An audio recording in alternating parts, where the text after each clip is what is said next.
इस वीडियो को देखिए हंसते हंसते आप सभी को सीमित वर्मा का नमस्ते। तो मैं आज आपके लिए क्या लेके आया हूँ? आज मैं आपके लिए ज्ञान का भंडार लेके आया हूँ। ज्ञान का भंडार, सचमुच ज्ञान का भंडार तो नहीं, पर उस ज्ञान की नदी में कैसे गोता लगाना है मैं आपको बताऊंगा। इस फास्ट मूविंग दुनिया में आपको बहुत जल्दी अपडेटेड रहना पड़ता है, सही बात है। चाहे आप बिजनेसमैन हो, चाहे आप किसी टीचिंग प्रोफेशन में हो, चाहे आप स्टूडेंट हो, आपको ये ज़रूरी रहता है कि आप किसी भी इंफॉर्मेशन को बहुत फास्ट पढ़ लें, समझ लें, याद रखें, और जब आप दूसरे को बताते हैं तो आपकी एक अलग वैल्यू बन जाती है। इस चीज़ की कीमत तो आप सभी लोग समझते होंगे। तो इस रीडिंग की टेक्निक को कैसे पॉलिश किया जाए ये मैं बताऊंगा। आपके लिए भी यूज़फुल है, और अगर आपने सीख लिया तो आपके बच्चों को भी आप सिखा सकते हैं, और बच्चे जब सीख जाएंगे तो उनके डेफिनेटली ग्रेड्स भी बहुत अच्छे, बहुत इंप्रूव होंगे। ठीक है, तो ये टेक्निक क्या है?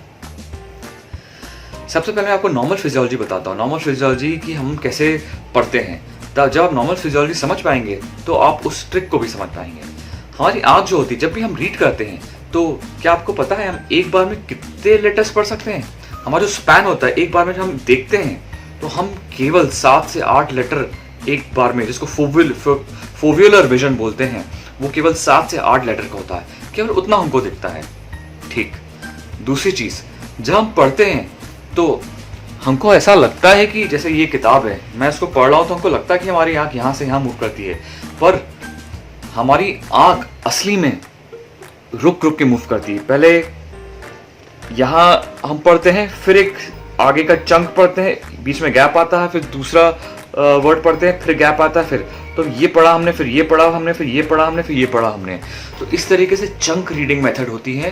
ये नॉर्मल हमारी आँख की फिजियोलॉजी है। अगर आप इस चीज़ को समझ गए हैं तो आगे की ट्रिक भी बहुत ईजी है। क्या ट्रिक है?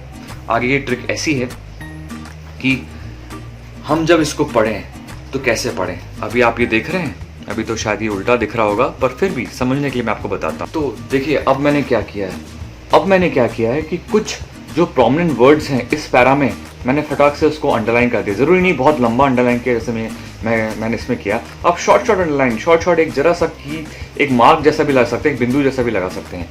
तो इससे क्या होगा, जिससे इसके बाद जब आप इसको रीड करेंगे तो आप देखेंगे आपकी रीडिंग स्पीड बहुत ज़्यादा बढ़ गई है। तो ये एक ट्रिक है। टेक्निक को बोलते हैं RSVP technique, rapid serial visual presentation. इस तरीके से आप देखेंगे आप बहुत जल्दी उस पेज को पढ़ लेते हैं, चाहे वो न्यूज़पेपर भी हो तो बहुत जल्दी पढ़ सकते हैं। दूसरी टेक्निक जो स्पीड रीडर्स बहुत कॉमनली यूज़ करते हैं, उसको बोलते हैं फिंगर टेक्निक। जैसे आप जानते हैं कि आपकी आँख जो होती है सैकेड्स में, मतलब उसका जो विजुअल स्पैन होता है, पहले ये पढ़ेगा, फिर ये आँख पढ़ेगी, फिर ये पढ़ेगी, फिर बीच में गैप होता है, नहीं होता है। इसमें क्या होता है, जो जब आप इसको पढ़ते हैं तो बगैर किसी हेल्प के, बगैर किसी फिंगर टेक्निक के जब आप पढ़ते हैं तो आपकी आंख में स्ट्रेस होता है। तो जो इन्फॉर्मेशन आपकी आंख से दिमाग में जाती है तो वो उसमें एक कहीं ना कहीं स्ट्रेस होता है, कहीं ना कहीं वो ईजिली नहीं जा पाता। तो आपकी जो अंडरस्टैंडिंग, जो कॉम्प्रिहेंशन जो होता है वो स्लो हो जाता है। लेकिन अगर आप फिंगर मेथड यूज़ करेंगे तो आपको बस अपनी उंगली को फॉलो करना है, और जब आप ऐसा करेंगे तो वो जो स्ट्रेस वाला पार्ट है वो ख़त्म हो जाएगा, साथ ही साथ कॉम्प्रिहेंशन बढ़ जाएगा आपका। एक और चीज़, जब भी आप फिंगर टेक्निक यूज़ करते हैं तो शुरू का पार्ट और आखिरी का पार्ट, मतलब आपको केवल इतना पार्ट पढ़ना है। आप सरप्राइज हो जाएंगे कि ये पार्ट भी भले आप छोड़ें पर आपका दिमाग वो चीज़ कैप्चर करता है, क्योंकि आपका थोड़ा सा पेरिफेरल विजन भी होता है। पेरिफेरल विजन क्या होता है? देखिए, आप मुझे देख रहे हैं पर ये जो फिंगर मूवमेंट है ये भी आपको दिख रहा है, ये पेरिफेरल विजन है।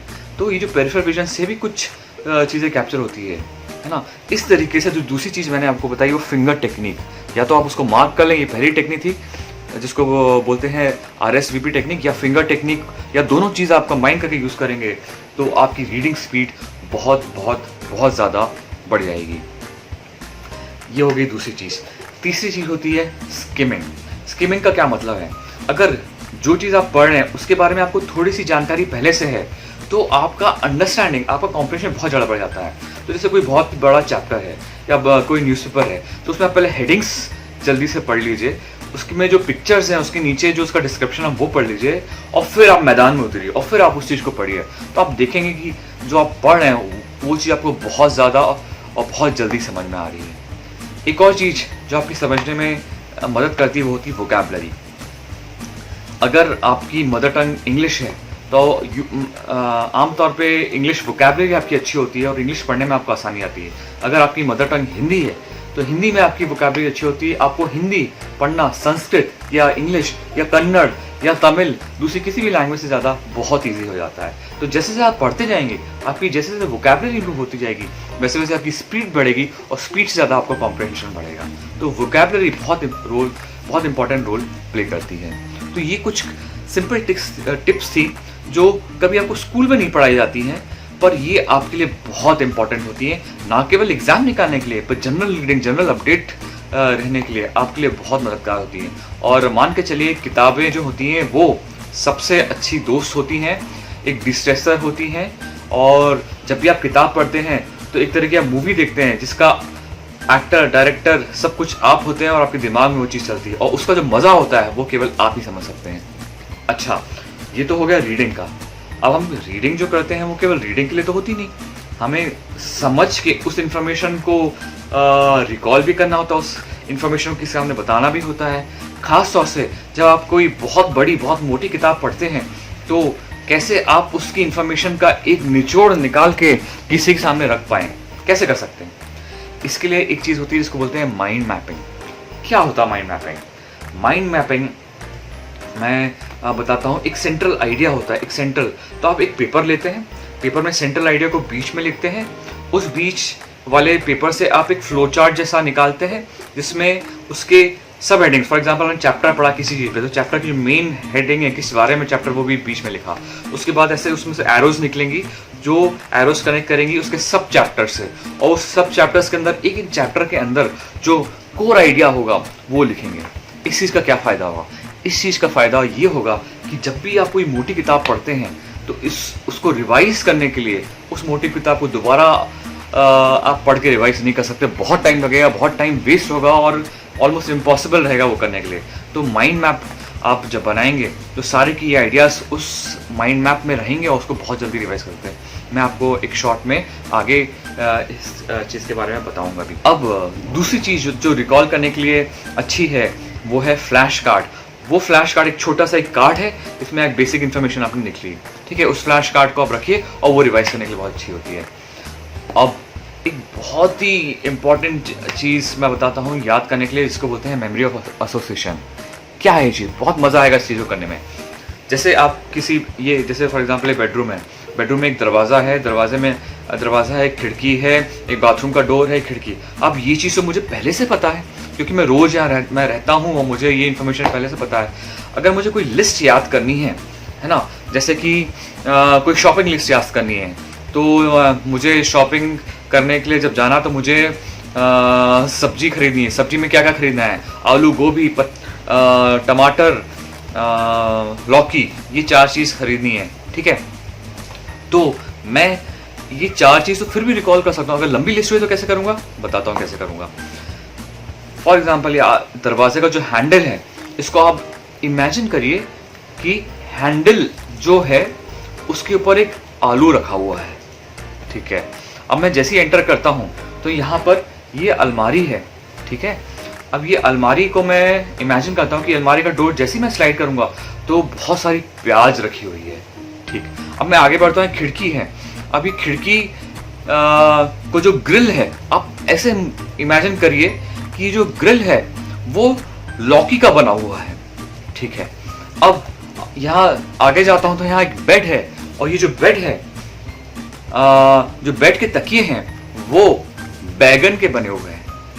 देखिए, आपने नोटिस किया बहुत इस चीज़ को बहुत पागलो टाइप बता रहा हूँ, बहुत ही मतलब तकिया बैगन का बना हुआ, ग्रिल लौकी का बना हुआ।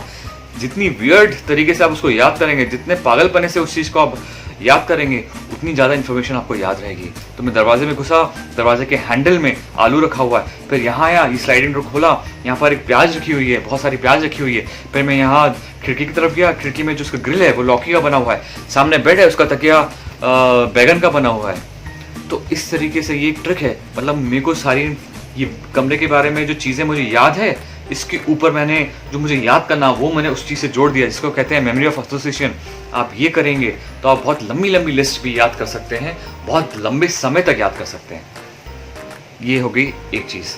अब कैसे याद करना है वो तो हमने देख लिया, पर आपको पता होगा हमारी एक शॉर्ट टर्म मेमोरी होती है और एक लॉन्ग टर्म मेमोरी होती है। मैं आपको अभी जो बता रहा हूँ वो अभी तो आपको याद रहेगा, पर किसी भी चीज़ को बहुत लंबे समय तक याद करने के लिए आपको पता है आपको उस चीज़ को दोहराना होता है। कितनी बार दोहराना होता है? 5 बार। 5 बार दोहराना होता है। हाथ में उंगलियां कितनी है? 5। पांडव कितने थे? 5। दोहराना कितनी बार है? 5 बार दोहराना है। जब आप 5 बार दोहराएंगे उस चीज़ को तो वो जो आपकी शॉर्ट टर्म मेमोरी है वो लॉन्ग टर्म में कन्वर्ट हो जाएगी। तो आपको अगर रिवाइज करना है तो कब रिवाइज करना है? आज आपने पढ़ा, आप ये फॉर्मूला याद रखिए, 3, 6, 9, 12, 21। 3, 6, 9, 12, 21। यानी कि आज मैंने जो पढ़ा उसको मैं 2 दिन बाद रिवाइज करूंगा, थोड़ा टाइम लगेगा। 2 दिन रिवाइज करने के बाद मैं 6ठे दिन रिवाइज करूंगा, थोड़ा कम टाइम लगेगा। 9वें दिन रिवाइज करूंगा और कम टाइम लगेगा। 12वें दिन करूंगा और कम टाइम लगेगा। 21 दिन में वो लॉन्ग टर्म मेमोरी हो जाएगी और आपने आज जो पढ़ा है वो आप 1 साल बाद भी अगर एग्ज़ाम में उसको एक बार पलट के अगर उसको एग्ज़ाम देना चाहें तो आप बहुत ज़्यादा आश्चर्य में हो जाएंगे कि कैसे वो इन्फॉर्मेशन आपको याद है। और ना केवल आप बल्कि आपके दोस्त भी बहुत ज़्यादा हैरान होंगे कि आपकी मेमोरी क्या गज़ब की है। ये मेमोरी गज़ब की नहीं है, दिमाग तो सबका एक सा होता है, ट्रिक्स होती हैं, हैक्स होती हैं। आपको आज ये चीज़ पता लग गई, अब आप भी सक्सेसफुल रहेंगे, आप भी तरक्की करेंगे, आप भी बहुत सारी इन्फॉर्मेशन बहुत कम टाइम में एक्सपर्ट लेवल पे जान पाएंगे। उम्मीद है आपको ये वीडियो पसंद आएगा। ज़रूर लाइक करिए, ज़रूर सब्सक्राइब करिए, और भी अच्छी चीज़ें मैं आपको बताऊंगा इस वीडियो के थ्रू। Thank you.